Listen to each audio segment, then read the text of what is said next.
Shalom. Selamat pagi Bapak Ibu Saudara-saudari yang terkasih dalam Tuhan kita Yesus Kristus. Selamat datang pada ibadah pagi hari ini, Minggu 22 Mei 2022. Saya akan membacakan pelayan-pelayan Tuhan yang akan bertugas pada minggu pagi hari ini. Firman Tuhan akan dibawakan oleh Bapak Pendeta Yefta Urip Santoso. Liturgi akan dibawakan oleh Bapak Glora Sembiring. Doa persembahan akan dibawakan oleh Bapak Andreas Arifianto. Doa persiapan pelayanan sudah dilaksanakan oleh Ibu Yusiana Abdinyo. Dan pelayan kantong persembahan 1 dan 2 akan dibawakan oleh Ibu Hana Rinasi dan Bapak Anggita Budi Prakoso. Untuk penerima tamu sudah dilayani oleh Bapak Jerry Mandagi. Demikian. Satu lagi untuk warta jemaat akan dibawakan oleh Saudara Sudirman Waruwu. Demikian warta pembuka pada pagi hari ini. Selamat beribadah, Tuhan Yesus memberkati. Kepada pemimpin liturgi dipersilahkan. Shalom. Selamat pagi Bapak Ibu Saudara sekalian, baik yang di gereja maupun yang di rumah. Kita akan memulai ibadah kita. Kami undang Bapak Ibu untuk bangkit berdiri. Kita mengangkat pujian, datang ke hadirat Tuhan.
Akan terus memuji Tuhan.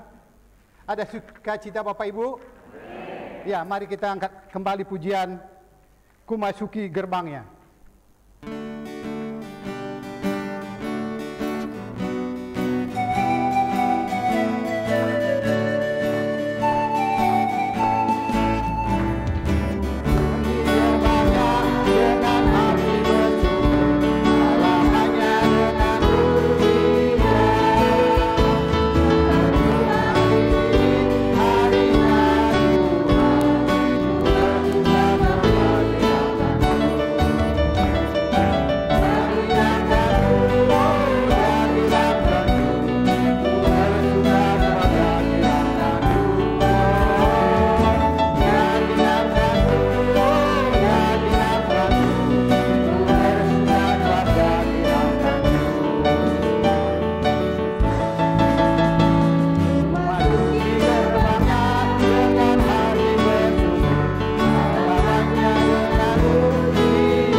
hati kita di hadapan Tuhan.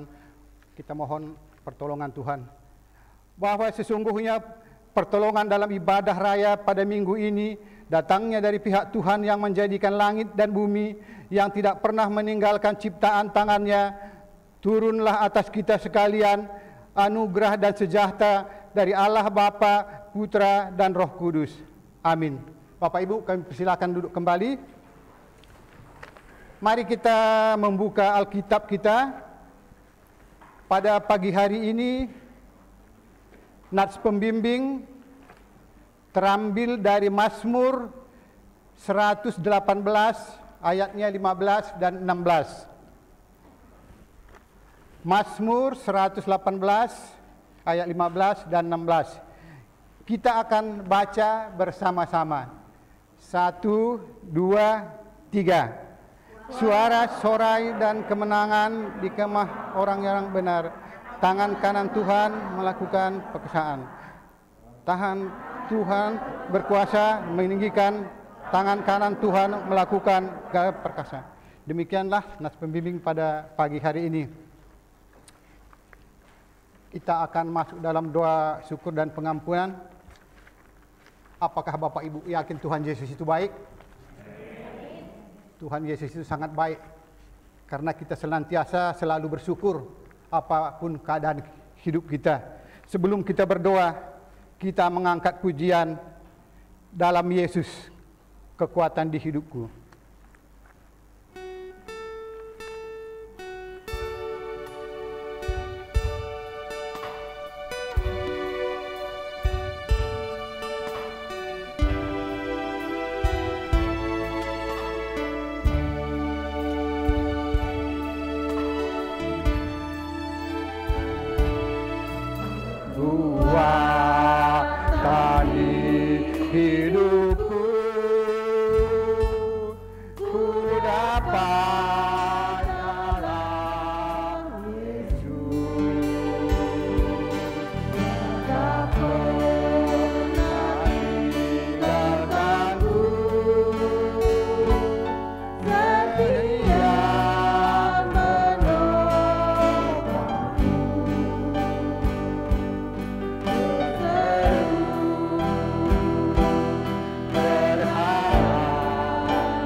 Mari kita berdoa. Bapa di surga, Bapa yang kami sembah, kami tinggikan, muliakan dalam nama Tuhan kami Yesus Kristus. Kami bersyukur dan berterima kasih Bapa atas kesempatan dan waktu diberikan kepada kami pada pagi hari ini. Terima kasih Bapa, terima kasih Tuhan Yesus, Engkau telah menyertai kami, menolong kami, bahkan memberkati kami di hari-hari yang lalu Bapa. Terima kasih Bapa, terima kasih Tuhan Yesus. Engkau telah memberkati kami dalam kehidupan kami berupa kesehatan yang Kau berikan kepada kami Bapa. Terima kasih. Begitu juga dalam usaha, pekerjaan, Tuhan masih berikan kepada kami. Kebutuhan hidup sandang pangan Engkau masih memberikan kepada kami Bapa. Terima kasih Bapa, terima kasih Tuhan Yesus. Itu semuanya melalui pekerjaan suami, istri, anak-anak kami dan orang tua kami Bapa. Terima kasih Bapa, terima kasih Tuhan Yesus. Di atas semua itu Bapa, banyak salah dosa yang kami perbuat melalui tutur kata kami, pikiran hati kami, perkataan kami, mulut bibir kami. Ampuni kami Bapa, agar kami layak di hadapan-Mu Bapa. Terima kasih Bapa, terima kasih Tuhan Yesus. Inilah doa kami. Amin.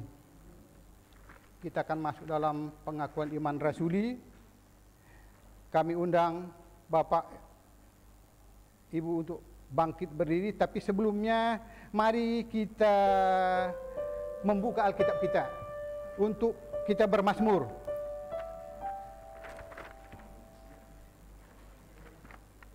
Mazmur pada pagi hari ini terambil dari Mazmur 56 ayat 1 sampai 5. Mazmur 56 ayat 1 sampai 5. Saya akan membacakan ayat pertama, Bapak Ibu ayat kedua, begitu seterusnya, dan ayat kelima nanti kita akan baca bersama-sama. Mazmur 56. Kepercayaan kepada Allah dalam kesusahan, untuk pemimpin biduan, menurut lagu, merpati di pohon-pohon terbatin yang jauh, miktam dari Daud ketika orang Filistin menangkap dia di Gad.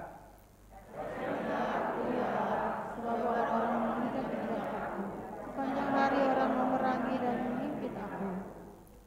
Seteru-seteruku menginjak-injak aku sepanjang hari, bahkan banyak yang memerangi aku dengan sombong. Waktu aku takut, aku ingin percaya kepadamu. Ayat 5 kita bersama-sama, 1, 2, 3. Kepada Allah yang firman-Nya kupuji, kepada Allah aku percaya, aku takut, aku akan dapat dilakukan manusia terhadap aku. Demikian Mazmur pada hari ini, pagi ini. Mari Bapak Ibu kita kembali bangkit berdiri. Kita akan memuji dari pujian pertolongan-Mu.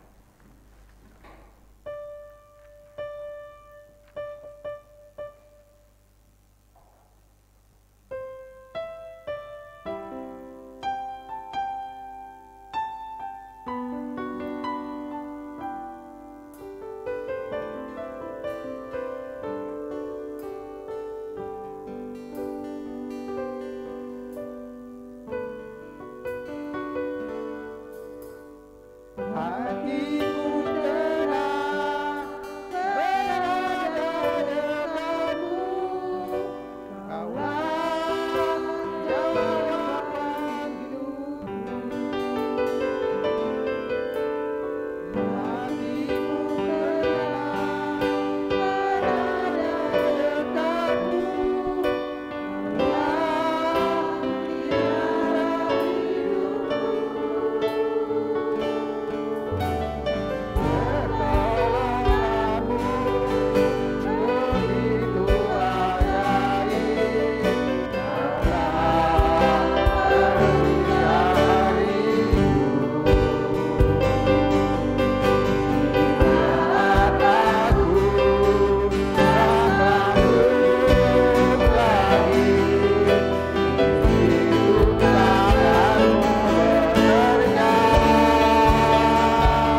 Mari kita mengikrarkan pengakuan iman rasuli kita bersama gereja Tuhan di segala tempat dan zaman.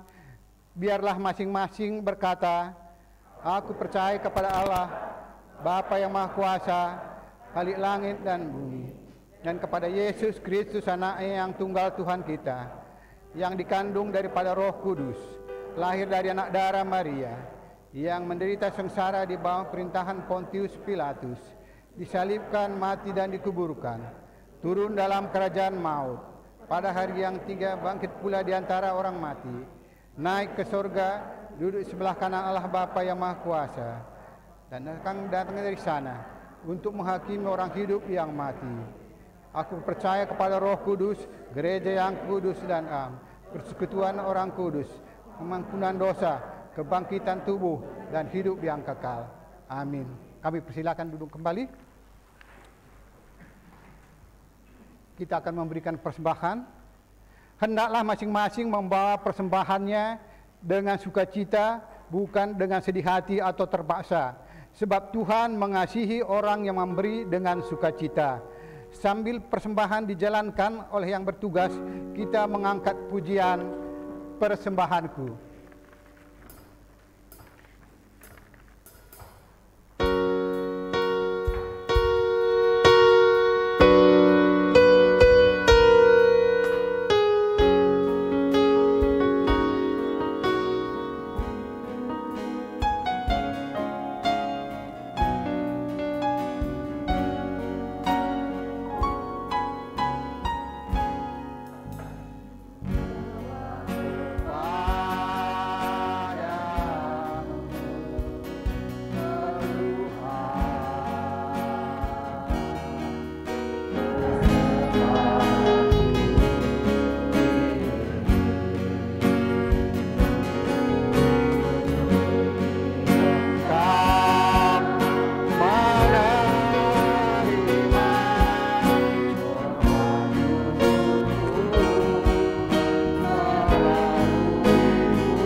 kepada hadirat-Mu ya Tuhan Yesus.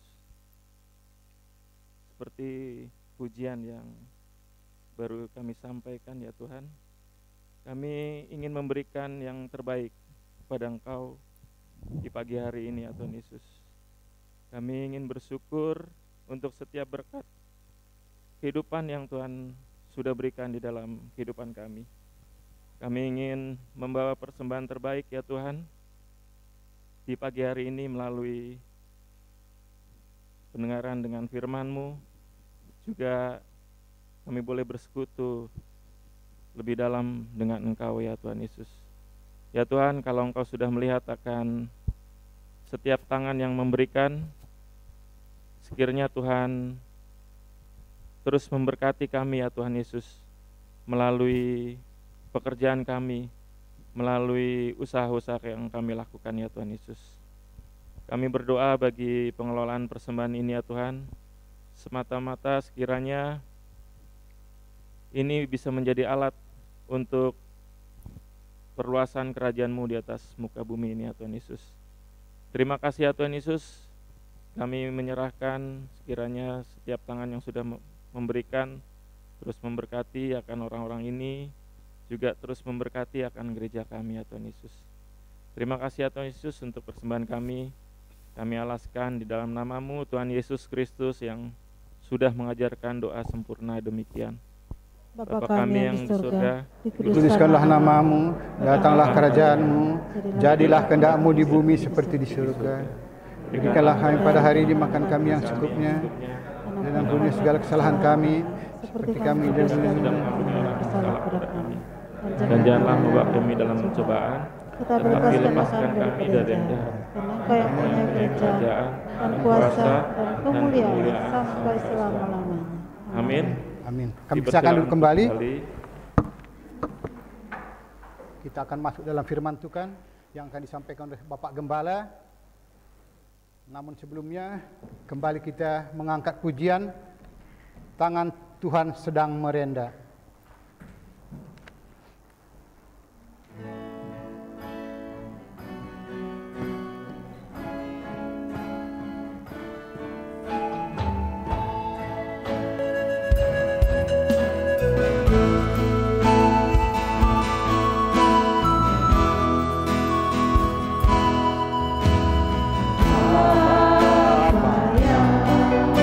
Kau alami kini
Kita berdoa.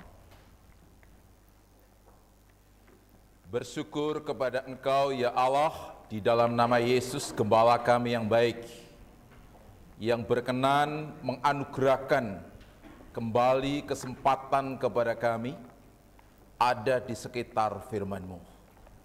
Kami yakini bahwa firman-Mu akan menjawab keberadaan hati kami semua.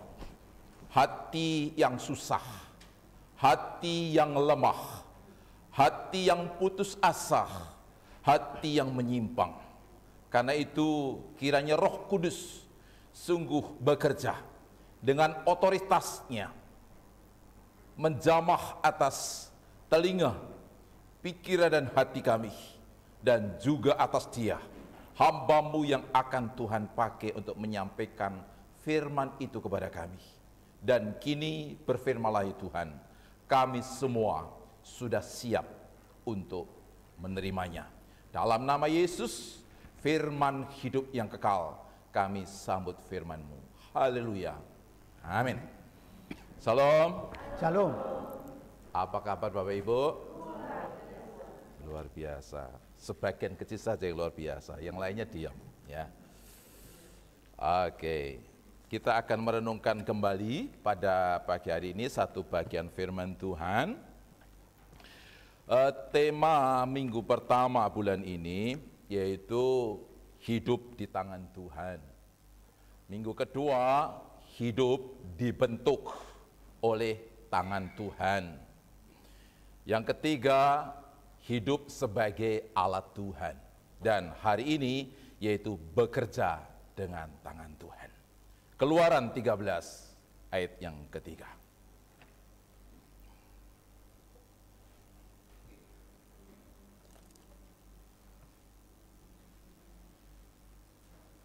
Keluaran pasal 13 ayatnya yang ketiga. Itu dasar renungan kita. Kita akan membaca secara bersama-sama. Keluaran 13 ayat yang ketiga. 1, 2, ya. Lalu berkatalah Musa kepada bangsa itu, peringatilah hari ini, sebab pada hari ini kamu keluar dari Mesir, dari rumah perbudakan. Karena dengan kekuatan tangannya Tuhan telah membawa kamu keluar dari sana, itu makan sesuatu pun yang beragi. Peringatilah hari ini, sebab pada hari ini kamu keluar dari Mesir, dari rumah perbudakan. Karena dengan kekuatan tangannya Tuhan telah membawa kamu keluar dari sana. Bapak ini kasih oleh Tuhan, melalui ayat ini kita mengetahui tentang Allah yang memakai Musa untuk memberitahukan kepada bangsa Yahudi atau Israel supaya mereka setiap setahun sekali memperingati keluarnya mereka dari perbudakan Mesir. Kenapa Tuhan menghendaki mereka memperingatinya? Oleh karena ini peristiwa besar. Ini peristiwa penting. Ini peristiwa istimewa, ini peristiwa dahsyat yang harus diketahui oleh semua bangsa Israel sampai kepada keturunannya. Bapak yang dikasihi oleh Tuhan, sulit sebenarnya bagi mereka orang Israel keluar dari Mesir. Kenapa? Karena mereka hidup sebagai budak. Pekerjaan budak adalah pekerjaan yaitu mengikuti apa yang dikehendaki oleh Firaun bersama dengan para pejabatnya untuk melakukan pekerjaan-pekerjaan kasar. Mengolah tanah liat untuk menjadi batu bata, membangun bangunan-bangunan, mengerjakan ladang, dan berbagai perbuatan kasar yang lain. Yang mereka harus lakukan setiap hari hanya bekerja, bekerja, bekerja. tidak pernah mendapatkan kesempatan untuk menempuh pendidikan, menambah pengetahuan untuk memperbaiki karir mereka. Mereka tidak pernah mendapatkan pelatihan-pelatihan khusus, bahkan termasuk juga pelatihan dalam hal berperang. Bahaya ketika mereka tahu tentang berperang, karena pada waktunya mereka akan memberontak. Dan keadaan itu yang membuat mereka sangat menderita. Mereka sulit sekali kehidupannya. Dan karena itu pula mereka berseru-seru kepada Tuhan untuk dibebaskan dari perbudakan itu. Dan Tuhan mendengar seruan mereka. Tuhan pun mengutus Musa untuk membawa mereka keluar dari bangsa Mesir. Tapi siapa Musa? Musa juga orang yang lemah. Lemah dalam berbicara, lemah dalam kepemimpinan, lemah dalam manajemen, dan sebagainya. Musa adalah orang yang sebenarnya tidak mampu mengerjakan akan hal itu. Tetapi kenyataannya, seperti firman Tuhan memberitahukan kepada kita, mereka berhasil keluar dari Mesir. Kenapa? Jelas firman itu katakan, ada tangan Tuhan yang kuat yang menolong mereka. Tuhan dengan kekuatan tangannya, kalau di dalam kehidupan orang Yahudi, tangan Tuhan yang kuat itu bahasa yang umum, yang dimengerti sebagai kekuasaan Tuhan yang besar. Tuhan dengan kekuasaan yang besar melalui 10 tulah, Tuhan bekerja atas Firaun dan orang-orang Mesir. Tulah yang pertama tahu Bapak Ibu? Ya, air menjadi darah. Semua air di sungai, air di sumur, air di gentong, air di teko, air di gelas, ya, semuanya jadi darah. Artinya itu menyulitkan mereka karena mereka akhirnya tidak bisa minum, bahkan tidak bisa nyuci, tidak bisa masak, dan tidak bisa mengerjakan apapun yang terkait dengan kebutuhan air.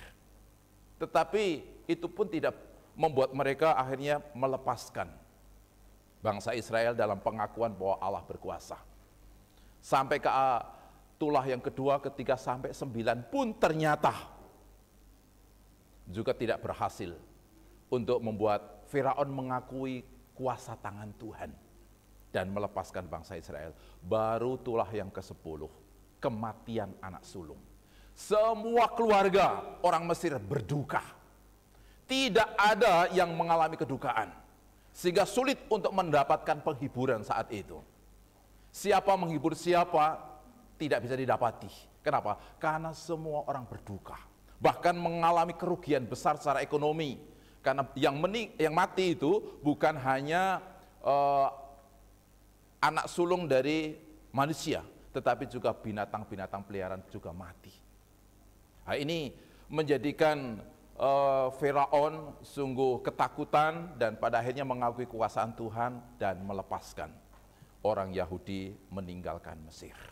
Bapak dan kasih Tuhan, tapi belum terlalu jauh bangsa Israel meninggalkan Mesir, si Firaun, raja Mesir sadar. Ya, kok begitu saja kita melepaskan mereka dari kekuasaan kita. Karena itulah Firaun bersama dengan tentaranya mengejar. Kita tahu bahwa Firaun memiliki persenjataan yang lebih canggih, ya. Mereka memiliki kuda, mereka memiliki kereta, sehingga hal itu memungkinkan mereka bisa mengejar bangsa Israel yang pelariannya secara manual, ya, hanya jalan kaki saja. Sehingga ketika sampai ke Laut Teberau, mereka nyaris terkejar. Tetapi kembali tangan Tuhan bekerja di sana. Ya. Apa yang dikerjakan oleh Tuhan? Coba mari kita lihat ayatnya. Dari Keluaran 14, lihat saja di slide. Keluaran 14, 24, 25. Ya, kita baca 1-2 ya. Dan pada waktu juga Pak, Tuhan yang di malam api dan awan itu memandang kepada tentara orang Mesir, lalu dikacaukannya tentara orang Mesir itu, Ia membuat roda keretanya berjalan miring dan maju dengan berat. Sehingga orang Mesir berkata, marilah kita lari meninggalkan orang Israel, sebab Tuhanlah yang berperang untuk mereka melawan Mesir. Ya, Tuhan bertindak di sana dengan membuat roda kereta orang Mesir miring, sehingga tidak lagi lancar untuk mengejar orang Israel. Sehingga orang Israel sudah sampai penghujung laut, mereka masih ada di tengah-tengah, dan disitulah Allah membinasakan mereka. Inilah peristiwa besar, inilah peristiwa dahsyat yang harus diketahui oleh semua orang Israel sampai keturunannya. Bahkan hal ini pun dicatat di dalam Alkitab sebagai berita tentang kekuasaan tangan Tuhan yang diberitakan ke seluruh muka bumi sampai kepada kehidupan kita. Itu artinya bahwa apa yang Tuhan kerjakan pada waktu itu harus menjadi dasar iman seluruh orang yang percaya Alkitab. Bahwa tangan Tuhan itu ajaib, tangan Tuhan itu dahsyat yang sanggup untuk melepaskan setiap orang dalam pergumulannya. Dan menjadikan apapun yang dikerjakan akan menjadi berhasil.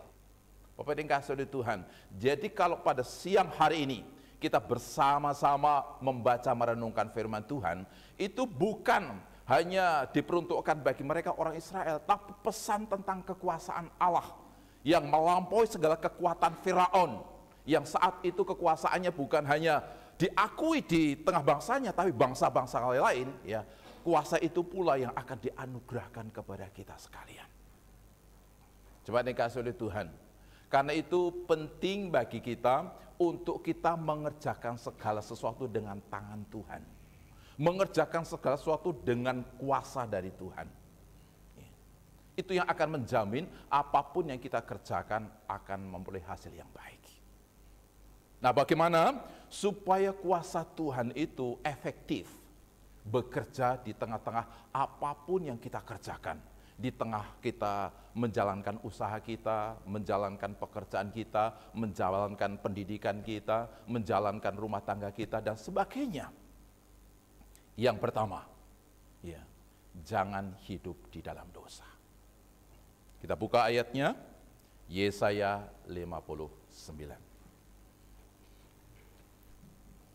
Yesaya 59, ayat 1 sampai ayat yang kedua. Yesaya 59 ayat 1 sampai 2, kita akan membaca secara bersama-sama kembali. Yesaya 59 ayat 1 sampai 2, 1, 2 ya. Sesungguhnya tangan Tuhan tidak kurang panjang untuk menyelamatkan, dan pendengarannya tidak kurang tajam untuk mendengar, tetapi yang merupakan pemisah antara kamu dan Allahmu ialah segala kejahatanmu, dan yang membuat dia menyembunyikan diri terhadap kamu sehingga ia tidak mendengar ialah segala dosa. Sesungguhnya tangan Tuhan tidak kurang panjang untuk menyelamatkan. Tidak ada satu tempat pun yang tidak akan pernah terjangkau oleh tangan Tuhan. Baik mereka yang tinggal di kota, di desa, di hutan sekalipun, tangan Tuhan sanggup untuk menjangkaunya. Dengan segala apa yang dialami, dengan segala apa yang dikerjakan, dengan segala apapun yang menjadi pergumulannya. Tetapi kenapa Tuhan tidak mengulurkan tangan dan bekerja? Oleh karena dosa kita. Dosa apapun. Karena itu penting ketika kita menghendaki tangan Tuhan terulur atas kita dan bekerja dengan kuasanya menolong kita, maka kita harus menyelesaikan segala dosa kita. Ada suatu kisah yang kita akan lihat sebagai suatu contoh ya, tentang bagaimana Tuhan tidak mau bekerja atas orang berdosa. Mari kita lihat dari Yosua pasal 7 ayat 11-12. Ya, untuk menghemat waktu bisa saja kembali dilihat di slide ya. Yosua pasal 7 ayat 11 dan ke-12. Kembali mari kita baca secara bersama. 1 ya. Orang Israel telah berbuat dosa. Mereka melanggar perjanjianku yang kuperintahkan kepada mereka. Mereka mengambil sesuatu dari barang-barang yang dikhususkan itu. Mereka mencurinya, mereka menyembunyikannya, dan mereka menaruhnya di antara barang-barangnya. Sebab itu orang Israel tidak dapat bertahan menghadapi musuhnya. Mereka membelakangi musuhnya, sebab mereka itu pun dikhususkan untuk ditumpas. Aku tidak akan menyertai kamu lagi jika barang-barang yang dikhususkan itu tidak kamu punahkan dari tengah-tengahmu. Aku tidak akan menyertai kamu lagi jika barang-barang yang dikhususkan itu tidak kamu punahkan. Bapak ini kasih oleh Tuhan, ini cerita mengenai Yosua bersama dengan pasukannya menghadapi peperangan melawan kota Ai. Kota Ai itu kota yang sangat kecil, penduduknya sangat sedikit, pasukannya tidak kuat. Iya. Dan tidak dibutuhkan pasukan yang besar sebenarnya untuk mengalahkan kota ini. Tapi pada kenyataannya, ya, ketika Yosua bersama dengan pasukannya memerangi kota Ai ini, mereka gagal. Mereka membelakangi akan musuhnya dalam pengertian lari. Karena di antara pasukan orang Israel mati, terbunuh dalam medan pertempuran. Bapak yang dikasihi oleh Tuhan, ketika mereka menghadapi Yeriko, yaitu kota sebelumnya, sebelum bertemu dengan kota Ai, mereka ketemu dengan kota Yeriko. Yeriko itu kota yang sangat kuat, dibentengi, ya, dan itu ada di pegunungan, ya, artinya itu medan yang berat untuk bisa mengalahkannya. Tentaranya juga kuat. Tetapi mereka begitu mudah mengalahkan Yeriko itu. Kenapa? Karena tangan Tuhan bekerja menolong akan mereka. Tapi begitu mereka menghadapi kota Ai, ternyata kalah. Kota ini bukan kota berbenteng. Kota ini tidak kuat dalam pasukannya. Tetapi mereka kalah. Kenapa? Karena Allah tidak berpihak atas mereka. Allah meninggalkan mereka. Allah tidak mengulurkan tangannya atas mereka. Dan yang membuat hal itu apa? Yaitu karena mereka melakukan dosa.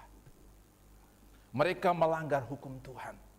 Mereka harus memusnahkan semua harta atau barang-barang milik orang kafir, ya, tapi mereka malah justru mengambilnya. Bapak dikasihi oleh Tuhan Yesus, Allah meninggalkan mereka karena dosa. Dan karena dosa Allah meninggalkan dan akibatnya mereka kalah. Bapak dikasihi Tuhan, melawan musuh yang besar menang. Melawan musuh yang kecil kalah. Jadi besar kecilnya persoalan itu bukan menjadi kunci kita bisa menang atau kalah. Bisa menyelesaikan atau tidak. Tapi masalah keterlibatan Tuhan itu yang menentukan. Masalah sebesar apapun ketika Tuhan turut campur tangan, ya, dengan kuasanya bekerja atas kita, kita akan bisa menyelesaikannya. Tapi masalah sekecil apapun, ketika Tuhan meninggalkan kita, kita akan kalah dengan masalah itu. Karena itulah Bapak yang dikasihi oleh Tuhan, menjadi penting bagi kita untuk kita tidak memelihara dosa. Ya. Karena itu yang akan membuat Tuhan meninggalkan kita. Bagaimana menyelesaikan dosa kita? Menyelesaikan dosa itu bukan dengan berbuat baik, bukan dengan berbuat amal. Ya. Firman Allah tidak pernah memberitahukan tentang penyelesaian dosa adalah melalui amal, melalui perbuatan baik. Juga tidak melalui persembahan. Ya. Acap kali ada beberapa orang percaya yang memiliki pemahaman bahwa ketika saya berdosa dan saya bisa mempersembahkan sesuatu atau menyumbang pekerjaan Tuhan, maka itu yang akan menjadikan Tuhan memaklumin kesalahan dan dosa kita. Tidak juga, ya. Bapak yang dikasihi oleh Tuhan, hanya dengan apa? Pengakuan, ya. Firman Tuhan katakan dalam 1 Yohanes 1, 8 dan 9, ya, bahwa ketika kita mengaku dosa, Allah itu setia dan adil, akan mengampuni segala dosa apapun, ya, ketika kita mengaku. Tapi masalahnya, ya, pengakuan yang Tuhan kehendaki itu bukan hanya pengakuan diri kepada Tuhan, tapi juga kepada sesama. Itu yang seringkali kita tidak lakukan. Kita mengaku bahwa kita salah di hadapan Tuhan. Jujur aku sudah begini, aku sudah begini, Tuhan ampuni. Tapi kita tidak menyelesaikan dalam bentuk pengakuan dengan sesama.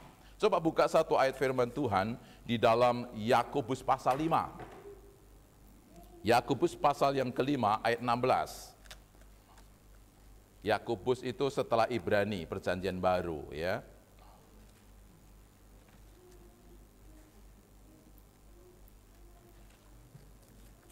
Yakobus pasal yang kelima,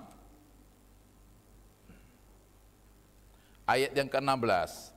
Kita akan kembali baca bersama. Yakobus pasal 5 ayat 16. 1, 2, ya. Karena itu hendaklah kamu saling mengaku dosamu dan saling mendoakan supaya kamu sembuh. Doa orang yang benar bila dengan yakin didoakan sangat besar kuasanya. Perhatikan bagian A itu, karena itu hendaklah kamu saling mengaku dosamu. Ya, itu penyelesaian dosa. Jadi bukan hanya mengaku di hadapan Tuhan, tapi juga mengaku dengan sesama, terkhusus kepada mereka yang terkait dengan perbuatan dosa kita itu. Ya, dan inilah yang berat. Inilah yang kita seringkali tidak mau. Kenapa? Malu. Kenapa lagi? Gengsi. Kenapa lagi? Takut. Ya, kenapa lagi? Ada juga yang menyadari bahwa dirinya tidak berdosa, tidak bersalah, merasa diri benar, sehingga tidak mau mengakui. Ya, Bapak ini kasih oleh Tuhan, mengaku salah itu penting, mengaku dosa itu baik. Ya, memang tidak mudah, tapi kita perlu belajar dari seorang tokoh yang luar biasa, ya, yaitu Daud. Daud itu jabatannya apa? Raja. Di samping raja, hamba Tuhan, hamba Tuhan. Dan ketika dia ditegur oleh Nathan tentang dosanya, dosanya apa? Berzina. Di samping itu, membunuh. Ya, yang paling besar itu dosa pembunuhan sebenarnya. Ya, Bapak ini kasih oleh Tuhan. Dan ketika ditegur, ternyata apa? Dia mengakui. Ini sebenarnya bisa meruntuhkan wibawa dia loh, sebagai seorang raja, sebagai seorang hamba Tuhan. Tapi dia tidak malu. Bahkan pengakuannya bukan hanya di depan Nabi Nathan, tapi di mana? Ke seluruh dunia, dari zaman ke zaman sampai sekarang. Ditulis dalam Alkitab. Ya. Mazmur 51 itu pengakuan dosa dia. Tentang dosa perzinahan dan juga pembunuhan itu. Itu ditulis di Alkitab. Semua orang bisa membacanya. Ya, Bapak yang dikasihi oleh Tuhan. Tapi dia tidak malu. Bagi dia, yang diharapkan adalah bagaimana dia berkenan di hadapan Tuhan. Ya, itu paling penting. Dia tidak takut dengan apa klaim manusia terhadap dirinya, ya, yang sudah membunuh, yang sudah berdosa berzina. Tetapi yang paling penting adalah dia lebih berkenan di hadapan Tuhan. Dan itu harus diselesaikan dengan pengakuan. Seringkali kita tidak mau mengakui akan hal ini. Ya. Itu penyelesaian dosa. Ketika Tuhan dikehendaki oleh kita untuk bekerja dengan tangannya terulur atas kita, menjangkau diri kita dengan segala persoalan-persoalan yang kita hadapi, tidak ada lain. Selesaikan dosa. Dosa apapun, dosa kepada Tuhan, dosa kepada orang tua, dosa kepada anak, dosa kepada sesama, dosa kepada pendeta, kepada majelis, kepada siapapun, selesaikan, akui dosa itu. Minta ampun, minta maaf. Soal dia memaafkan atau tidak itu bukan urusan kita. Urusan kita selesai di hadapan Tuhan. Minta ampun atau minta maaf. Apa ini kasih Tuhan? Itu penyelesaian dosa. Tidak juga dengan persembahan apapun. Jangan menutupi dosa dengan perbuatan baik, tidak. Kadangkala kita memiliki pemikiran seperti itu. Coba mari kita buka pengakuan Daud dalam Mazmur 51. Ya. Mazmur 51.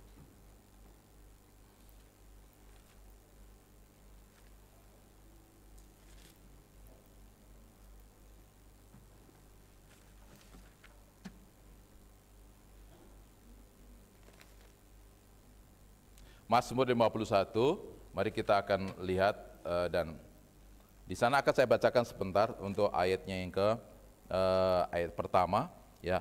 Untuk pemimpin biduan Mazmur dari Daud ketika Nabi Nathan datang kepadanya setelah ia menghampiri Betseba, ya. Itu judulnya, ya. Tetapi dikatakan khusus di ayat yang ayat 18, 19. Mari kita lihat sana. Ayat 18-19. Sebab engkau tidak berkenan kepada korban sembelihan, sekiranya ku persembahkan korban bakaran, engkau tidak menyukainya. Korban sembelihan kepada Allah ialah jiwa yang hancur, hati yang patah dan remuk, tidak akan kau pandang hina. Itulah, ya. Dia sungguh menghancurkan jiwanya, meremukkan hatinya, penuh penyesalan akan dosa-dosanya itu. Ya. Jadi ini pengakuan, ya, Mazmur 51 ini pengakuan dosanya si Daud, ya, dan itu dikumandangkan di segala zaman sampai sekarang ini. Dan dia tidak malu dengan dosa perzinahannya itu. Kalau kebanyakan orang kan ketika jatuh dalam perzinahan disembunyikan kan? Disembunyikan, ditutupi, ya, jangan sampai istri atau suami atau siapapun tahu. Padahal itu justru akan menjadi ketidakberkenanan Allah atas hidup kita. Menyelesaikan dosa bukan disembunyikan, ya, tapi diakui dan bukan ditutupi dengan segala bentuk persembahan apapun, ya, kepada Tuhan. Tuhan tidak berkenan atas korban sembelihan apapun, ya, tetapi hati yang hancur karena dosa, penuh penyesalan, itulah yang semestinya dilakukan. Setelah ada pengakuan maka pertobatan, ya. Mengakui tapi tidak bertobat juga nggak ada artinya. Meninggalkan perbuatan-perbuatan yang sebelumnya dilakukan, itulah pertobatan, ya. Jadi kalau kita mengaku tapi lakukan lagi, mengaku lakukan lagi, mengaku lakukan lagi, itu namanya mempermainkan Tuhan. Dan Tuhan tidak berkenan atas kita. Jadi jemaat yang kasih oleh Tuhan Yesus, bagaimana supaya Tuhan sungguh-sungguh bekerja dengan tangannya yang kuat atas diri kita. Bukan karena tangan Tuhan tidak kurang panjang, tapi karena dosa kitalah yang membuat Dia menyembunyikan tangannya untuk menjangkau kita. Karena itu, kalau kita ingin supaya firman Tuhan ini efektif, bekerja dengan nyata atas diri kita, hari ini juga, dosa apapun yang Bapak Ibu lakukan, selesaikan.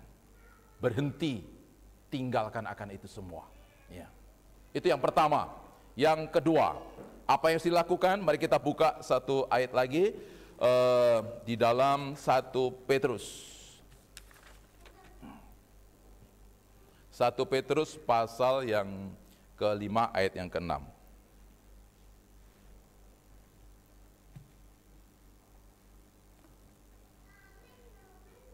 Kita akan baca bersama. 1, 2, ya. Karena itu rendahkanlah dirimu di bawah tangan Tuhan yang kuat, supaya kamu ditinggikannya pada waktunya. Karena itu rendahkanlah dirimu di bawah tangan Tuhan yang kuat. Merendahkan diri itu yang pertama, itu artinya bahwa menjadikan diri rendah. Menjadikan diri kecil, menjadikan diri lemah. Ya, memang ini tidak mudah. Karena kita manusia itu memiliki kecenderungan untuk meninggikan diri, membanggakan diri, ya, menganggap diri kita lebih daripada yang lain. Tetapi ketika Tuhan dikehendaki oleh kita untuk bekerja dengan kuasanya, maka rendahkanlah dirimu, kosongkan dirimu, dan menjadikan dirimu di hadapan Tuhan sebagai pribadi yang rendah, sebagai pribadi yang kecil, yang lemah. Ya. Ini penting bagi kita. Bapak yang dikasihi oleh Tuhan, saya ingin mengajak kembali contoh, ya. Saya senang dengan contoh-contoh nyata, gitu ya. Kita akan buka 2 Tawari pasal 20 ayat 2 sampai yang ketiga. Tawari pasal 20 ayat 2 sampai 3. Kembali 1, 2, ya. Datanglah orang memberitahukan Yosafat, suatu laskar yang besar datang dari laut Asin, dari Edom menyerang tuanku. Sekarang mereka di Haseson Tamar, yaitu En-Gedi. Yosafat menjadi takut Ayat 3. Lalu mengambil keputusan untuk mencari Tuhan. Ia menyerukan kepada seluruh Yehuda supaya berpuasa. Ya. Yosafat terancam oleh serangan sekutu Bani Moab dan Bani Amon. Mereka begitu kuat dan siap untuk menyerang Yosafat, dan Yosafat sangat takut dengan ancaman itu. Apa yang dikerjakan Yosafat?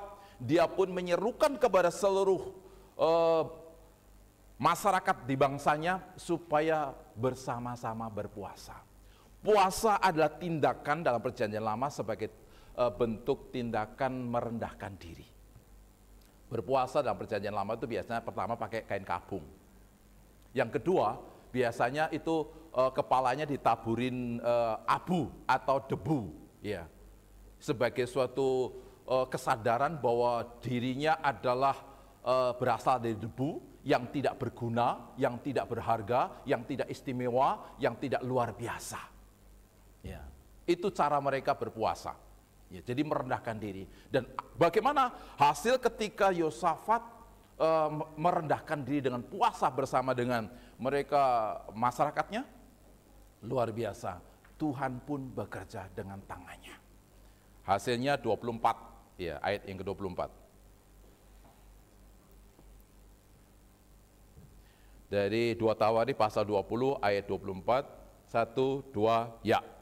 Ketika orang Yehuda tiba di tempat peninjauan di padang gurun, mereka menengok ke tempat laskar itu. Tampaklah semua telah menjadi bangkai berhantaran di tanah di atas.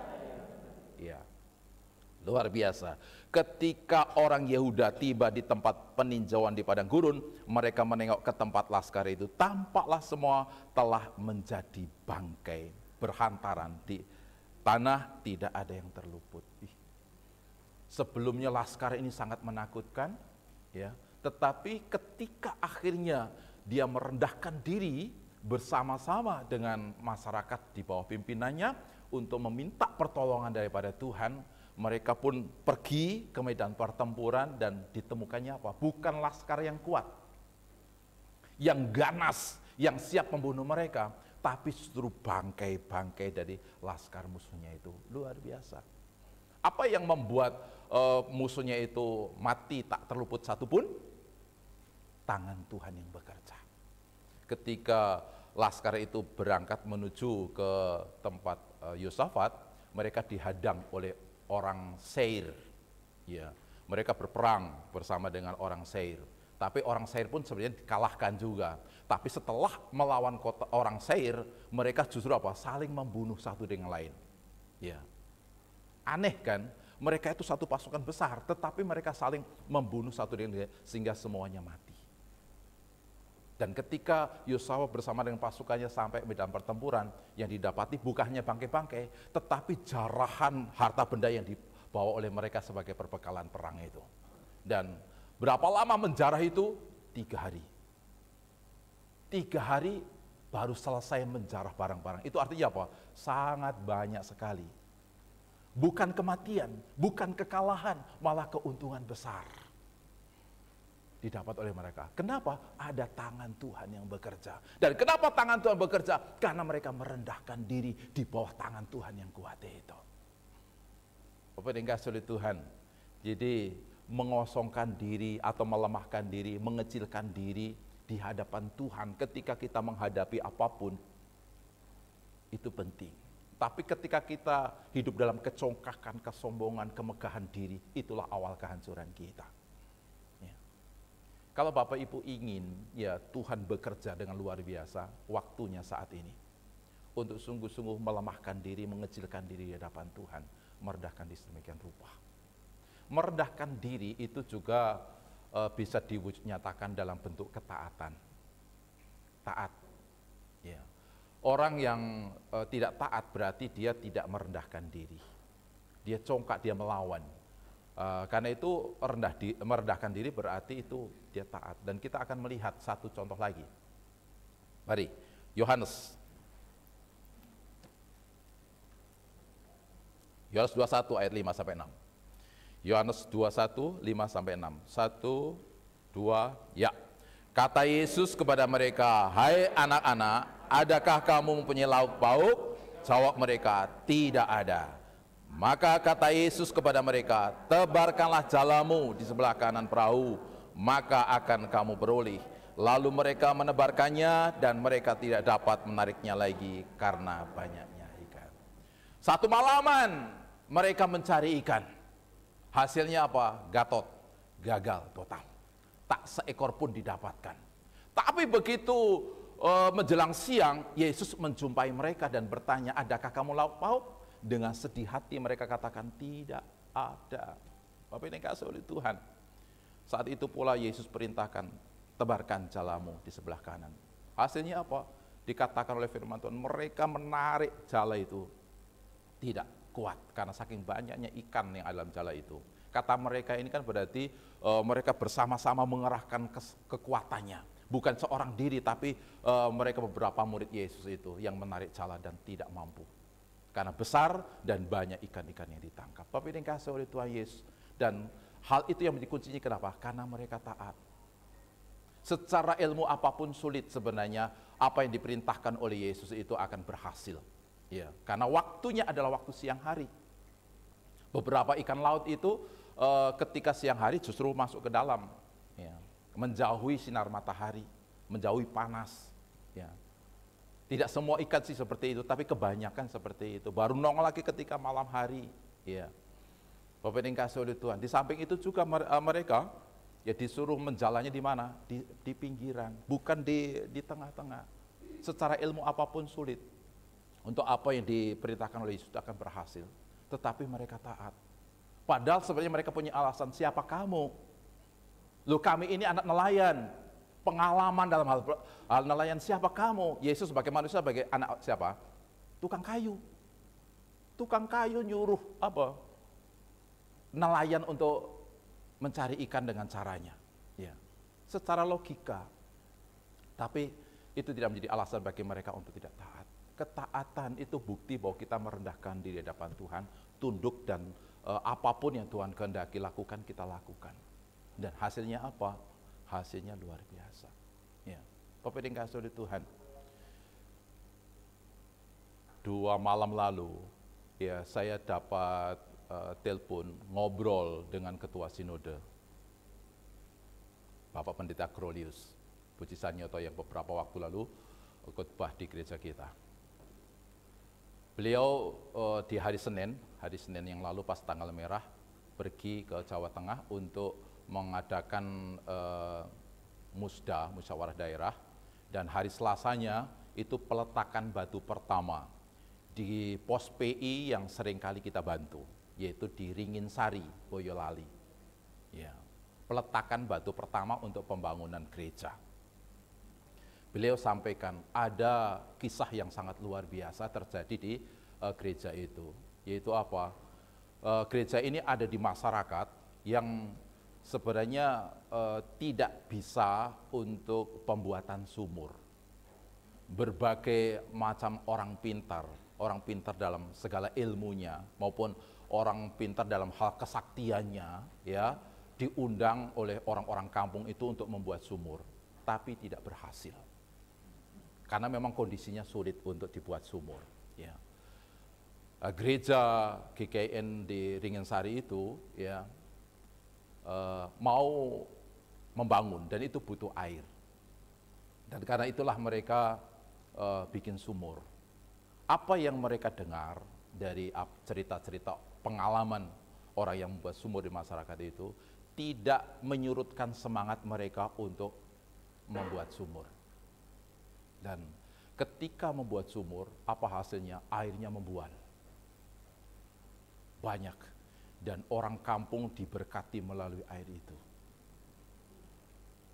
Gereja itu menjadi berkat bagi kampung itu. Orang-orang mengambil air di tempat itu. Kini hasilnya apa? Gereja itu sangat didukung oleh masyarakat di situ. Yang kedua, beberapa mereka orang-orang yang aliran kejawen masuk ke gereja, ikut beribadah di sana, luar biasa. Jadi ketika pas halal bihalal Lebaran kemarin, ya, mereka halal bihalal di sekitar sumur situ. Syukuran. Ya, luar biasa Bapak Ibu. Itulah tangan Tuhan yang kuat. Yang bisa mengerjakan yang tidak mungkin bagi manusia. Dan itu juga akan dikerjakan atas diri kita. Amin. Ya. Kiranya Tuhan Yesus memberkati kita melalui firman-Nya. Mari kita menyanyi satu pujian.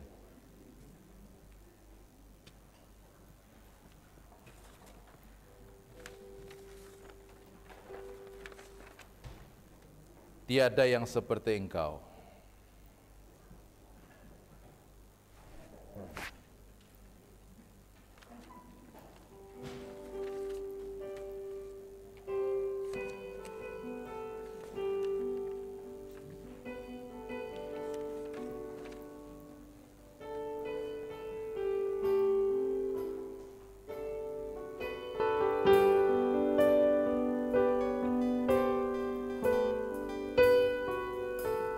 Tiada yang seperti Engkau, begitu mengasihiku. Kau Tuhan sanggup menjawab semua seru doaku.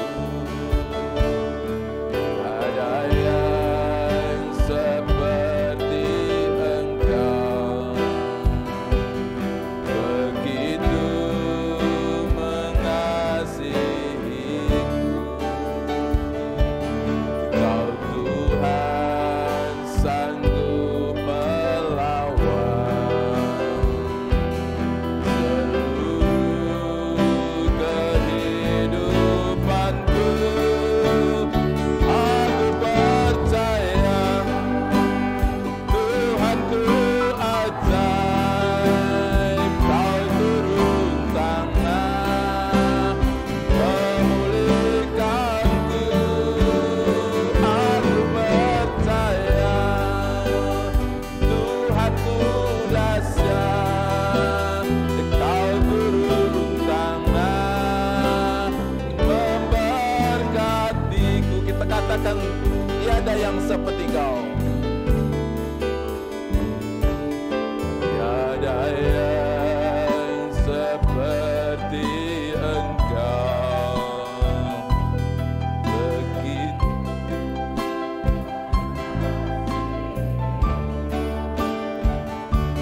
Engkau Tuhan sanggup menjawab semua seru doaku. Ada yang seperti Engkau, begitu mengasihiku. Kau Tuhan sanggup melawan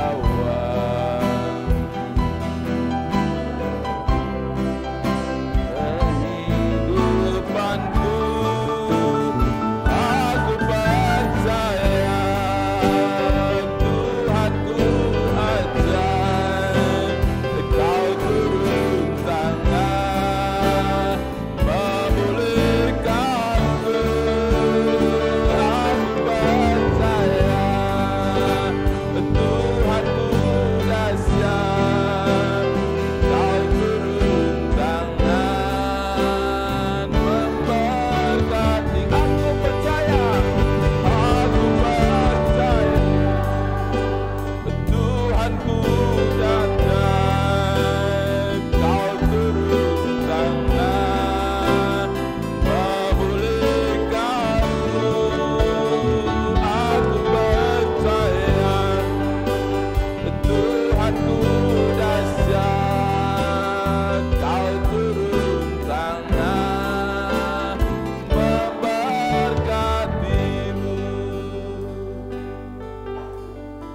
Bapa di surga, kami bersyukur untuk lawatan firman-Mu bagi kami, meneguhkan pengharapan kami di dalam Engkau. Kami bangga memiliki Allah seperti Engkau Tuhan. Allah yang dahsyat, Allah yang ajaib, Allah yang luar biasa, Allah yang mengasihi kami, Allah yang sekali-kali tidak akan berpaling dari hidup kami, dan akan menyatakan tangan kuasa-Mu itu atas kami. Karena itu Tuhan, meteraikan firman-Mu dalam hati kami. Biarkan kami pulang dengan semangat baru, menatap hari esok bersama dengan Tuhan. Karena kami yakin bahwa ketika kami mengerjakan segala sesuatu bersama dengan Tuhan, kami akan menang. Kami akan berhasil. Kami akan menemukan keadaan-keadaan baik. Terima kasih Tuhan. Jangan biarkan iblis mencuri kembali benih kebenaran ini. Namun sebaliknya sungguh-sungguh akan menolong kami, termeterai di pikiran dan hati kami, dan akan terus menjadi pegangan bagi kami dalam kami menjalani anugerah hidup dengan segala tanggung jawab yang ada pada kami, dengan segala rintangan dan tantangan yang saat ini kami hadapi, bahkan pergumulan-pergumulan berat. Ya. Bapa di surga, kami telah mendengar tentang bagaimana bangsa Israel yang berbeban berat ditolong oleh Tuhan. Bagaimana Yosafat yang menghadapi tantangan yang siap mematikan dia juga diberikan pembebasan. Juga kami mendengar tentang bagaimana murid-murid Yesus yang gagal, tapi ketika dia taat, rendahkan diri di bawah kekuatan tangan Tuhan, dia pun memperoleh hasil yang baik. Dan kami yakin ketika juga pengalaman mereka, saudara kami yang ada di Pos PI Ringinsari mengalami kuasa yang luar biasa, hal yang sama Tuhan akan anugerahkan kepada kami. Kami ingin klaim firman ini Tuhan tergenapi dalam hidup kami. Terima kasih Tuhan, terima kasih. Bersyukur untuk gereja ini, bersyukur untuk hamba Tuhan, bersyukur untuk majelis, bersyukur untuk para pengurus komisi yang Tuhan sudah tetapkan untuk terus mendampingi kami seluruh jemaat-Mu dalam kami hidup di dalam Tuhan. Biarlah mereka semua dianugerahi hikmat, dianugerahi kuasa, pengurapan oleh Roh Kudus, sehingga mereka semua terus dipakai untuk menyirami hati kami ini, sehingga hari ke hari hati kami semakin bertumbuh dalam kasih kepada Tuhan, dalam kasih kepada sesama, dan hidup dalam kemenangan oleh iman yang besar yang senantiasa Tuhan pertumbuhkan, oleh pengaruh firman Tuhan yang senantiasa Tuhan beritakan atas kami.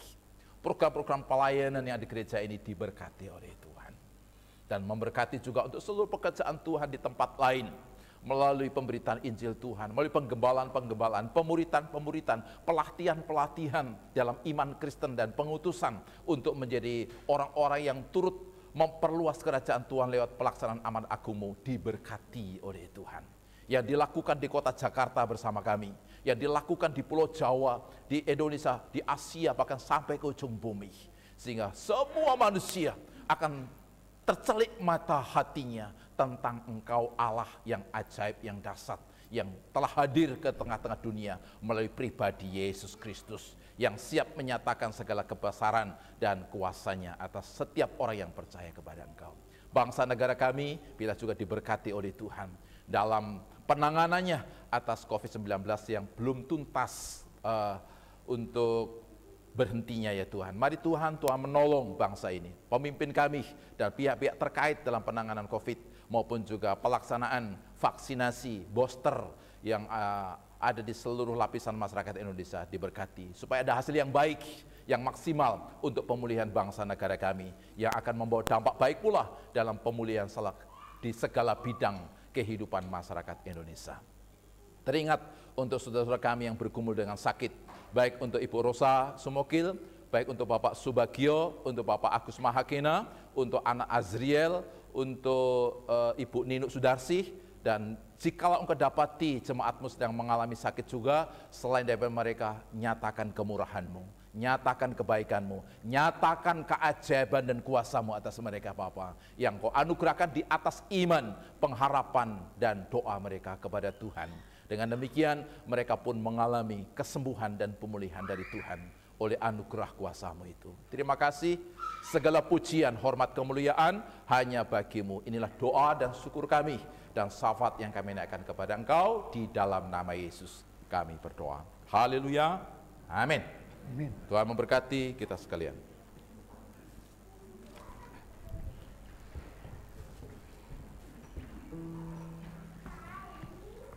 Terima kasih kepada Gembala Sidang.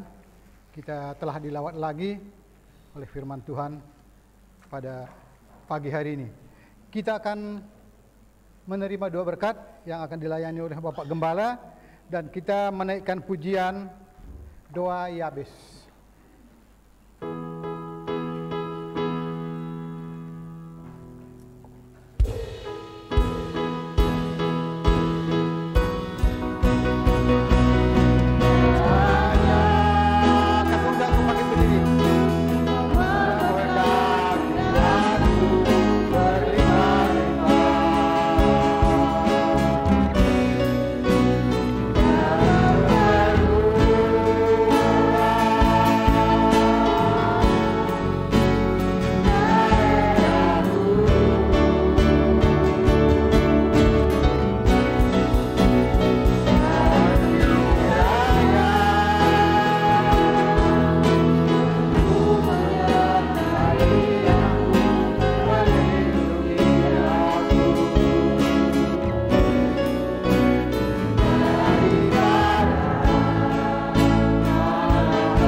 Arahkanlah hatimu kepada Tuhan dan terimalah berkat-Nya. Kiranya Tuhan memberkati engkau dan melindungi engkau. Tuhan menyinari engkau dengan wajah-Nya dan memberi engkau kasih karunia. Tuhan menghadapkan wajah-Nya kepadamu dan memberi engkau damai sejahtera. Sekarang sampai Maranatha, Yesus Kristus datang kembali. Amin.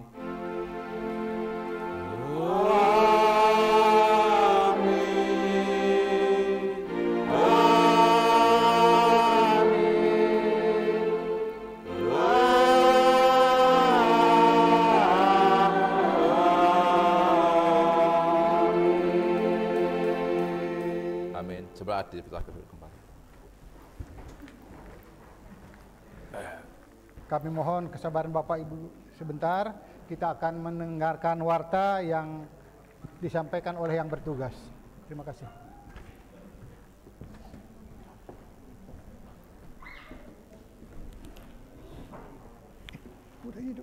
Salam. Selamat siang Bapak Ibu Saudara-saudari. Mohon untuk kesabarannya sebentar untuk mendengarkan warta gereja 1 minggu ke depan.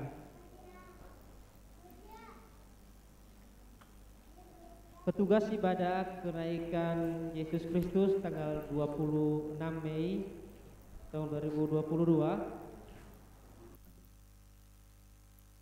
Firman Tuhan dibawakan oleh Pendeta Jojor Minaria Santoso. Liturgos akan dilayani oleh Bapak Penatuan Robert Alexander Nanuru. Petugas ibadah Minggu 29 Mei tahun 2022.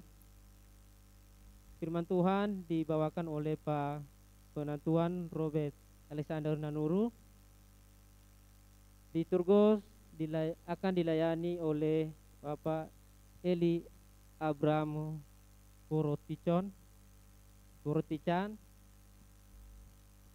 Doa persembahan akan dilayani oleh Bapak Gelora Simbiring. Komisi Muda-Mudi pada tanggal 22 Mei tahun 2022 dilaksanakan secara onsite pukul 15 WIB atau jam 3 sore dengan acara Komsel. Liturgos akan dilayani oleh saudara Gary Sullivan London. Doa kolektan akan dilayani oleh saudara Yesaya Haria. Pembicara oleh Ketua Komsel. Komisi Wanita dilaksanakan pada tanggal 24 Mei tahun 2022 dilaksanakan secara onsite dan online. Pukul 17 WIB dengan acara PA atau pendalaman Alkitab. Liturgus akan dilayani oleh Ibu Krisda Sitorus. Doa kolektan akan dilayani oleh Ibu Agustina dan pembicara dari majelis.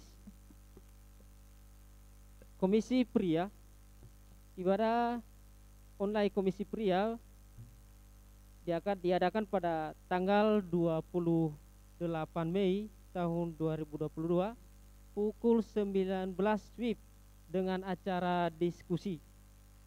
Liturgus akan dilayani oleh Bapak Janu Wijaya dan pembicara oleh dari majelis.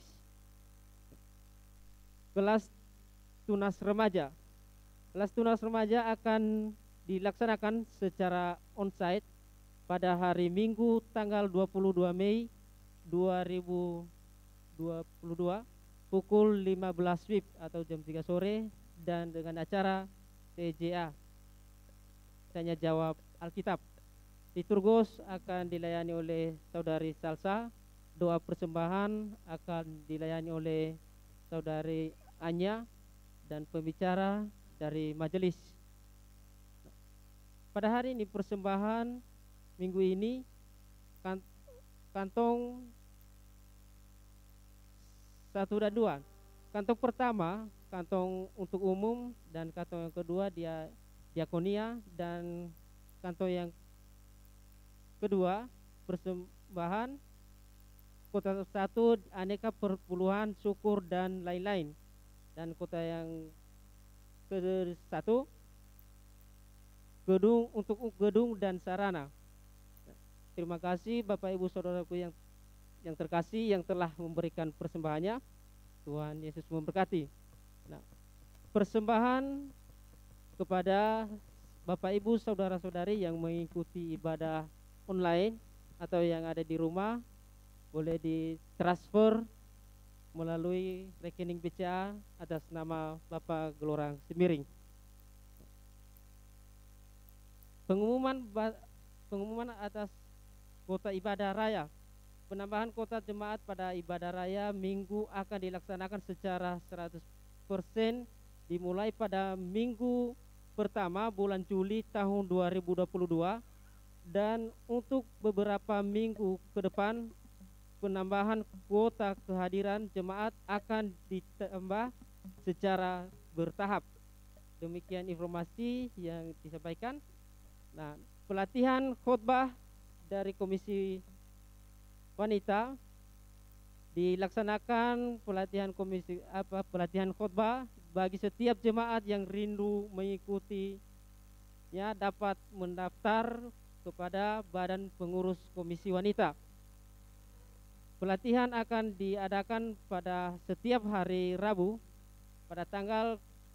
pada minggu kedua dan minggu keempat setiap bulannya, dimulai tanggal 9 Mei tahun 2022 pukul 18 WIB sampai pukul 19.30 WIB di gedung gereja di tempat ini.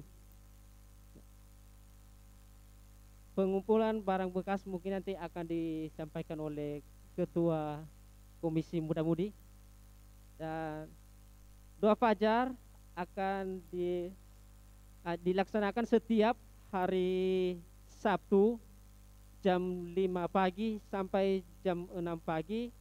Kami undang Bapak Ibu Saudara-saudari untuk berpartisipasi untuk doa bersama. Dan kami juga mengucapkan berterima atas nama Gembala dan Majelis, berterima kasih kepada seluruh jemaat yang telah menyumbangkan dan berpartisipasi dalam dana misi di Pos PI Ringinsari Boyolali dan Pos PI Solo Baru Jawa Tengah. Dan jika ada Bapak Ibu Saudara-saudari yang memberikan persembahan untuk menyumbangkan saudara-saudari kita di sana di Pos PI, maka akan bisa ditransfer di nomor rekening BCA atas nama Bapak Gelorang Semiring.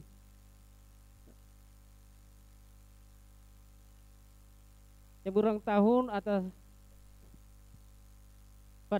pada bulan ini, atas nama Gembala dan majelis kami ucapkan selamat ulang tahun bagi saudara-saudari dan Bapak Ibu yang ulang tahun pada minggu ini yang telah ada nama di slide di atas.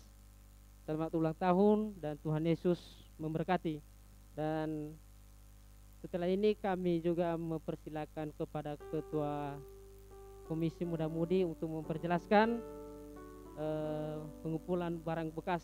Mungkin nanti setelah itu ada pengumuman yang disampaikan oleh Litmus. Nah, saat ini kami persilakan kepada Ketua Komisi Muda-Mudi. Demikian pengumumannya. Tuhan Yesus memberkati. Oke, shalom. Minta kesabarannya untuk sidang jemaat sekalian. Ya, seperti yang sudah disinggung ya. Jadi pemuda itu kita akan mengadakan acara fellowship. Nah, metode pengumpulan dananya melalui ronda. Ronda ini ada di bawah ya. Jadi kalau tadi yang datang terus ngelihat, merhatiin, ini adalah ronda, robot pencari dana. Ya. Jadi ini kemarin sudah disiapkan oleh rekan-rekan kami yang sudah berjillah. Nah, jadi kalau misalkan jemaat ada yang nonton ke bioskop ya, kan suka ada tuh ya, setelah nonton bioskop sampah-sampahnya yang suka dibawa nggak ditinggal di bangku, ditaruh tuh kayak misalkan kayak botol atau apapun ya yang bentuk plastik ya, kemasan plastik. Kami juga buat yang seperti ini. Nah, jadi seusai ibadah nanti untuk yang jemaat yang minum di atas atau mungkin yang nggak sengaja dibawa di tasnya, botol-botol atau gelas aqua atau merek lain lah, ya boleh dikumpulkan di tempat ini ya. Ini ada di bawah di tangga. Bentuknya ya kurang lebih ya sederhana, tapi ini adalah ronda. Sekali lagi ronda ya. Kalau ronda kan berarti ya powernya lebih kuat lah ya. Nah, jadi tapi tidak menutup kemungkinan ini kami siapkan untuk gelas-gelas, istilahnya tuh kayak ya kita apa ya, barang-barang bekas itu kan bukan sekedar ini aja ya. Jadi kalau misalkan ada jemaat yang punya kayak TV atau kulkas atau AC bekas gitu lah, ya mungkin di gudangnya tuh kayaknya wah daripada dibuang mendingan disalurin aja ke Komisi Pemuda gitu loh. Ya boleh menghubungi kami, enggak usah dibawa ke gereja. Kalau untuk barang-barangnya besar nanti hubungi aja rekan-rekan kami. Ya mungkin PIC-nya nanti akan kami beritahukan. Ya kurang lebih itu aja pengumuman dari kami. Semoga jemaat diingat lagi ya. Jadi jangan dibuang di tempat sampah yang habis pintu nih. Kalau yang gelas-gelas itu airnya dibuang dulu, baru dibuang ke bawah ya. Ya kurang lebih itu aja pengumuman dari kami. Terima kasih atas waktunya. Shalom.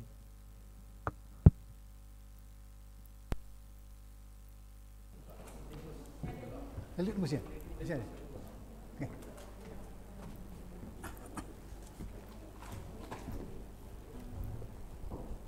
Shalom Bapak Ibu. Saya minta waktu sejenak tentang program Litmus akan dijalankan bulan depan. Apa aja sih yang akan dipelajari nanti pada program Litmus? Pertama ini menurut musik secara sekuler ya, bukan musik secara gerejawi. Musik adalah serangkaian nada atau suara yang bisa digunakan untuk mengekspresikan emosi manusia yang dibentuk sedemikian rupa sehingga mengandung irama, lagu, keharmonisan suara. Saat ini sering berkembangnya zaman telah lahir beragam jenis musik, diantaranya blues, jazz, klasik, pop, funk, country, waltz, bossa nova, dangdut, samba, dan lainnya. Musik juga memiliki pengaruh atas kejiwaan seseorang saat mengikuti ibadah, yaitu seseorang dapat menikmati dan memaknai musik yang dibawakan sesuai dengan lagu ibadah. Musik juga merupakan peran dan fungsi sebagai sarana ekspresi manusia atas perasaan yang sedang dialami. Next. Pertama hal yang akan dipelajari yaitu melodi, birama atau time signature, rhythm, tempo, tangga nada atau scale, harmoni dan timbre. Next. Melodi merupakan tinggi rendahnya dan panjangnya pendeknya nada yang terdapat di dalam musik. Contohnya do, di, re, ri, fa, fi, sol, sel, la, li, si, do. Itu namanya melodi. Kalau di paduan suara biasanya ada not-not angka tuh. Nah, itu termasuk melodi. Next. Contoh birama atau time signature. Time signature pertama dibagi menjadi dua. Ada simple time dan compound time. Duple, triple, dan quadruple. Simple time terdiri dari 24, 22, dan 28. Triple time 34, 32, 38, dan quadruple time 44, 42, dan 48. Compound time itu ada duple, triple, dan quadruple yang terdiri dari 68, 64, 16, 98, 94, 916, dan quadruple time terdapat 12-8, 12-4, dan 12-16. Yang sering muncul di dalam lagu yaitu 24, 34, 44, 68, 98. Sisanya itu ada di lagu klasik. Oke, next. Irama atau ritmik. Ritmik adalah rangkaian gerak beraturan yang menjadi unsur dasar dari sebuah musik. Contoh, kalau bisa kita lihat para pemain musik ini terbentuk dari sebuah ritmik yang mereka mainkan. Jadi dari melodi itu bisa membentuk sebuah ritmik dalam satu bar itu terdiri, contoh 44. 44 itu bukan hanya ketukan wultun atau semi-breve, tapi bisa terdiri dari quarter note, bisa terdiri dari 8 note atau quaver, bisa terdiri dari ketukan 16 note atau apa. Itu dalam satu bar jangan selalu diubah-ubah. Dan di dalam melodi itu jangan selalu ini yang saya amatin ya, menurut saya sendiri. Kalau di sini itu kayak tadi, ritmiknya itu jangan selalu diubah. Contoh udah masukkan di ketukan ketiga, dia malah mundur jadi ketukan kedua. Itu nggak boleh diubah, karena unsur-unsurnya itu sudah pakem pada di suatu lagu yang sudah diciptakan oleh komposer tersebut atau komposisi tersebut. Next, tempo. Tempo merupakan ukuran kecepatan birama lagu yang juga menjadi salah satu unsur-unsur karya musik. Contohnya, largo itu ada lambat sekali, lebih lambat atau lento. Lambat ada adagio, sedang andante, sedang sedikit, cepat, moderato, cepat sekali, allegro, lebih cepat lagi, vivace, dan yang terakhir adalah super cepat, yaitu presto. Yang lagu kedua menurut saya tadi kurang cepat sedikit, karena terlalu mengayun, dan temponya masih sedikit lambat, yaitu ada gio. Next, tangga nada. Tangga nada adalah urutan dari suatu nada yang disusun hingga membentuk tangga. Dari tangga nada itu ada C, D, E, F, G, A, B, C.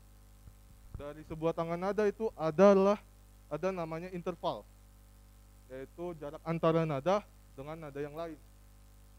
Contoh, di dalam major, jadi tangga nada itu ada 8. Tingkat pertama itu kalau di musik umum biasanya sering disebut tonik atau not pertama. Dengan intervalnya yaitu rumusnya dari C ke D. C ke D itu ada 1, D ke E 1, lalu E ke F setengah, F ke G 1, G ke A 1, A ke B 1, dan B ke C setengah. Contohnya natural. Ini dalam tangan nada natural. C, D, D minor, E minor, F mayor, G mayor, A minor, dan B diminis. Untuk mencari tangan nada berikutnya, itu kita hitung dari 5, dari C. Contoh C tingkat pertama. Untuk naik tangan nada berikutnya yaitu hitung 5 dari C. Jadi G, ada A, B, C, D, E, fis dim, dan G. Jadi untuk menentukan tangan nada itu bisa diikuti dengan rumus 1, 1 setengah, 1, 1, 1 setengah. Dan berikutnya bisa contoh kalau di ini 1 crash, ada 2 crash, 3 crash, 4 crash, dan lain. Kemudian ada menentukan 1 flat. 1 flat itu terdiri dari F major, bass major, S major, As major, D flat major. Untuk menentukannya gimana? Secara teori, hitung aja dari C tingkat 4. Hitungnya itu secara teori musik. Next, harmoni. Harmoni merupakan keselarasan paduan nada yang dimainkan dalam suatu musik atau sekumpulan nada yang jika dimainkan secara bersama-sama akan mampu menghasilkan bunyi yang terdengar indah. Next, timbre. Timbre merupakan kualitas atau warna bunyi terdapat dalam sebuah karya musik. Jadi semuanya itu contoh, kayak mereka tadi sudah memainkan sebuah melodi, dari melodi membentuk sebuah rhythm, dari rhythm menghasilkan sebuah warna, suara atau timbre yang sudah dihasilkan. Itulah. Jadi untuk program musik selanjutnya saya dengan pengurus yang lain, yaitu Bung Andre maupun majelis, Ibu Rosa, ya bagi jemaat yang mau melayani silakan untuk jam berikutnya bisa di japri atau lewat grup yang sudah ada, bisa ditentukan jam penentuannya di mana dan jam berapa sampai jam berapa, jadi sehingga kita itu bisa memanage waktu antara kita dengan program ritmus dengan latihan untuk hari Minggu. Itu aja sih yang saya akan sampaikan. Karena buat saya musik itu nggak susah. Kalau buat orang awam susah. Kalau buat saya enggak. Gitu. Kalau saya belajarnya dulu basicnya itu keyboard. Dulu keyboard sempat mau dimasukin ke keyboard, tapi bapak saya bilang, oh, udahlah, anak umur segini jangan keyboard, klasik. Jadi background saya adalah klasik. Kemudian saya banyak-banyak dengar lagu, akhirnya bisa memainkan keyboard dengan belum sempurna sih. Tapi belajar, dan saya sering mendengarkan musik kalau lagi gabut. Itu fungsinya. Karena apa? Untuk melatih feeling, pendengaran saat kita mendengarkan itu unsur-unsur yang tadi saya sudah sebutin itu ada di dalamnya. Kayak contoh pemusik kita ini ada yang kuat di ritme, ada yang kuat di melodi, ada yang kuat di ritmik dan yang lain. Jadi kita emang saling melengkapi. Jadi siapa yang kuat chord, siapa yang kuat ritmik, siapa yang kuat tangga nada atau apa, itu simpelnya. Nanti kalau untuk simpelnya bisa langsung di dalam kelas. Dan saya metodenya nggak susah kok, cukup gampang dan bisa dipelajari. Sekian dan terima kasih.